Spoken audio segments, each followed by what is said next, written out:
दोस्तों जय हिंद, मैं राहुल वर्धन स्वागत करता हूं आपका। जो लोग एसएससीडी की तैयारी कर रहे हैं, फॉर्म भरने वाले हैं, अभी तुरंत से फॉर्म मत भरिएगा। पहले समझ लीजिए कि पोस्ट प्रेफरेंस कैसे भरना है, फिर मतलब कौन सा चुनाव सही करना है, ताकि मेडिकल के समय, पेपर वेरिफिकेशन के समय अब ये ना कहें सर ऑप्शन मतलब मिलता है क्या चूज करने का दोबारा से। तो ऐसा बिल्कुल कहीं कोई ऑप्शन नहीं मिलने वाला है दोबारा, ठीक है। इसलिए सोच समझ के भरना, नंबर एक बात। दूसरी बात माइग्रेशन के लिए, ठीक है, कि अगर आप जैसे किसी ऐसे स्टेट से हैं और मतलब मान लो कि चलो आप उत्तर प्रदेश से हैं और किसी ऐसे स्टेट से में रहते हैं जहाँ पे आप सालों से रह रहे हैं, ठीक है। आप चाहते हैं कि माइग्रेशन दिखा करके हम वहाँ से भर्ती हों। तो देखो पहली बात तो ये कि मैं भी ये सोचा नहीं था कि ऐसा भी हो सकता है। देखो एक लड़का है, वो मेरे से बात किया, मान लो कि आप एससी में हो, एसटी में हो, ठीक है।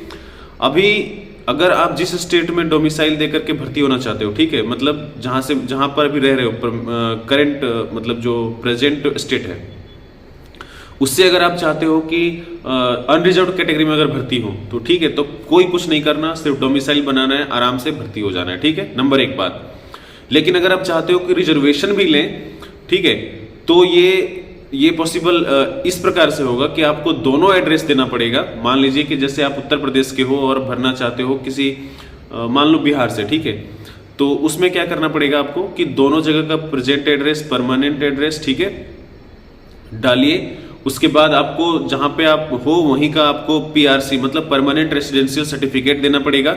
और जो जिस स्टेट से आप पहले से हो, मान लो कि जैसे उत्तर प्रदेश में हो और एससी में हो, एसटी में हो, ओबीसी हो, और आप रिजर्वेशन अवेल करना चाहते हैं, लेना चाहते हैं कि हमको रिजर्वेशन भी मिले, तो आपको जिस स्टेट से आप हो उसी स्टेट से आप गिने जाएंगे। मतलब ये समझो जैसे कि मान लो कि ज़्यादा कट ऑफ अगर मान लो चला जाए उत्तर प्रदेश का और बिहार से आप लेना चाहते हैं, तो आपको कोई फायदा नहीं है।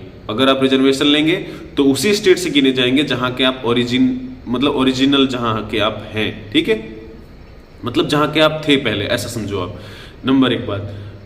उसके बाद आपको जैसे मान लीजिए कि एक इसका ये है फायदा कि मान लीजिए कि आप ओबीसी, एससी, एसटी हैं, ठीक है, और आप चाह रहे हैं कि हम रिजर्वेशन भी लें और माइग्रेशन का भी फायदा उठा लें, जहां से हम जहां रह रहे हैं वहां पे मान लो कि कट ऑफ कम जा रहा है, इसलिए तो आप ऐसा नहीं कर पाएंगे, ठीक है। जैसे मान लीजिए कि आप 23 वर्ष के हो, मतलब 24 वर्ष के हो गए हो, और आप चाहते हो कि हम अगर ओबीसी में या एससी में, एसटी में आ जाएं तो हमको 3 या 5 साल का रिजर्वेशन एज रिलैक्सेशन मिल जाए, तो आपको माइग्रेशन दिखा करके नहीं मिलेगा, ठीक है।